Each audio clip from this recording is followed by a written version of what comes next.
สวัสดีครับผมเช้านี้ที่สกลนครอยู่นำมือผมนี้คือใบไผ่ที่เฮาแกงกินนี่แหละพี่น้องไปเบิ่งน้ำกันพี่น้องว่ามันมีสรรพคุณอย่างบ่ใบไผ่หน่อไม้ที่เฮาแกงกินนี่แหละพี่น้องสรรพคุณทางยาเพิ่นมีบ่ตาเสน่ห์มีเด้อพี่น้องเด้อสรรพคุณทางยาใส่ส่วนใดใส่ส่วนลำของเพิ่นนี้ใช้ส่วนลำเด้อหรือใส่ส่วนน้ำของเพื่อนพี่น้องให้ท่านเจาะตรงบริเวณคอตรงนี้ได้พี่น้องเด้อเพิ่นมีขายอยู่ดอกพี่น้องน้ำไผ่กินแล้วมีประโยชน์เด้อพี่น้องเด้อเพิ่นขายรู้สึกว่าลิตรนึงประมาณ40 บาทนี่แหละพี่น้องลิตรนึง40หรือ30แล้วผมก็จำบ่ได้เอามาต้มอยู่เอามากินพี่น้องน้ำไผ่นี่จะออกรสชาติจืดๆเด้อพี่น้องเด้อเพิ่นจะสามารถช่วยไปขับนิ่วได้พี่น้องไผ่นี่ก็มีประโยชน์ด้วยพี่น้องเด้อเพิ่นสามารถช่วยขับนิ้ว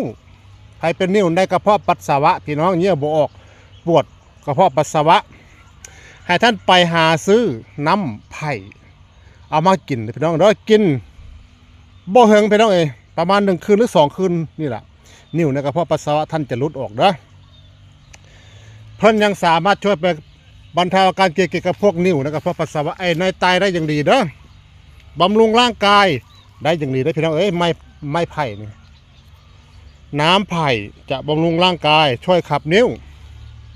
เพิ่นมีขายอยู่พี่น้องแต่อยากหายากนะพี่น้องต้องสั่งจองรู้สึกว่าจะอยู่สกลนครนี่เพิ่นเฮ็ดขายอยู่พี่น้องเพิ่นหาสวรรค์มาเจาะตรงนี้ล่ะน้ำมันจะไหลออกคืนนึงสิได้อยู่ประมาณ1 ลิตรแต่ละถุงแต่ข้อห้ามมีบ่ตาเสน่ห์ข้อห้ามมีหน่อไม้นี่ไผ่เป็นโรคเกาต์ปวดข้อปวดเข่าโรคกระเพาะแสบท้องปวดท้องห้ามกินหน่อไม้เด็ดขาดเลยพี่น้องเด้อเพราะมันมีกรดยูริก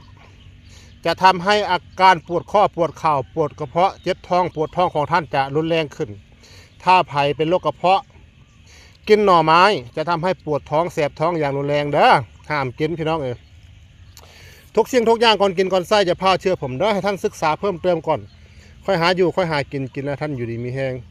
อย่าเจ็บอย่าไข้ขอให้สุขภาพแข็งแรงกับผมขอบพระคุณครับ